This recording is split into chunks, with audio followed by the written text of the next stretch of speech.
Ikaze nanone kuri Teladig News TV umuyoboro w'amakuru ku rubyiruko. Amazina yanjye ni Damtos Hirwa.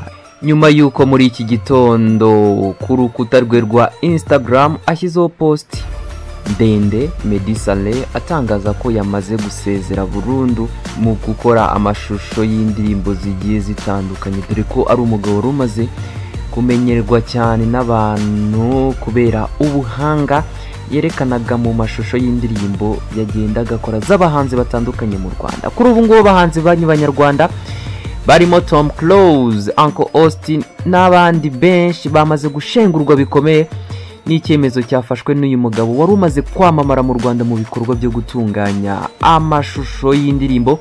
Kuri ubu akaba yamaze gusezera muri aka kazi nk'uko yabitangaje mu rukerera rw'iki gitondo cyo kuwa gatatu tariki ya 13 Kamena 2018. Meddy Saleh watangaje ku rukuta rwe rwa Instagram ko kugeza ubu yamaze guhagarika ibi bikorwa byo gutunganya amashusho y'indirimbo z'abahanzi, ndetse anashimangira ko abo yari afitiye imishinga itararangira bazabanza bakayirangiza nyuma akabona gusezera burundu. Ni ibintu byatunguye benshi, ndetse abahanzi nyarwanda bagenda bagaragaza amarangamutima yabo kuri iki cyemezo cyafashwe n'uyu mugabo Meddy Saleh wari umaze kwigarurira isoko rya benshi muri bo.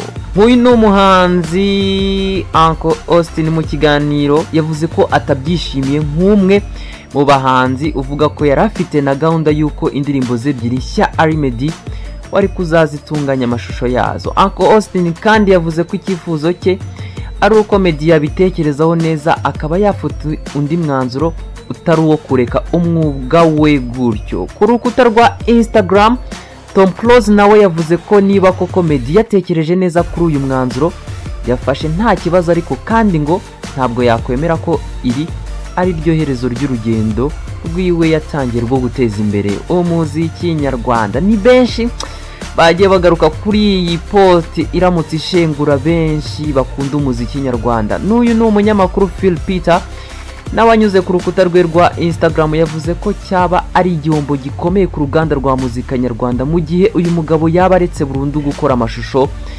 y'indirimbo zitandukanye. Akaba yakomoje agira ati na ya ntambwe twari tumaze gutera ku bijyanye n'amashusho akorerwa imbere mu gihugu yabisubiye urudubi.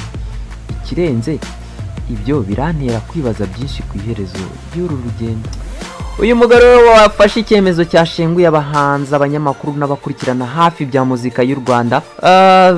Yaramaze gukora indirimbo nyinshi zigiye zitandukanye zamenyekanye, nka twavuga Thank You, The Ben yakoranye na Tom Close, tukavuga Everything ya Meddy ndetse na Uncle Austin, tutibagiwe niherutse gusohoka icyamamare Harmonize ari kumwe n'umuhanzikazi Marina. Rero ni ibintu byashenguye benshi. Reka nge nsore zanga ni inkuru nkomeza kukwifuriza umunsi mwiza.